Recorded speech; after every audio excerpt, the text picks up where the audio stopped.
তিন ব্যক্তির জন্য জান্নাত হারাম। এক, মুদমিনু খামরিন, যে মদ খায়, নেশা করে, নেশাখোরের জন্য জান্নাত হারাম। নেশাখোর, মদখোর, গাঞ্জাখোর, ফুট্টাখোর, বাবাখোর, ডাইলখোর, এ জান্নাত তার জন্য হারাম।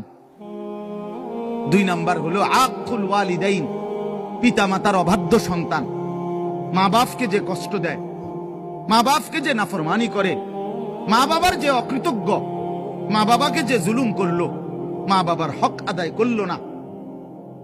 আল্লাহ রাসূল সাল্লাল্লাহু আলাইহি ওয়াসাল্লাম বলেন জান্নাত তার জন্য হারাম। আর তিন নাম্বার, শুনতেছেন সবাই? সজাগ তো সবাই? তিন নাম্বার ওয়াদাইয়ুস, রাসূলুল্লাহ বলেন দাইয়ুসের জন্য জান্নাত হারাম। এখন প্রশ্ন হলো দাইয়ুস কে? খোদার কসম বাপ, এটা আমারও বলা না, আপনার কোন আলেমেরও না, আল্লাহ রসুল বলে দিছে। দাইয়ুস কাকে বলে?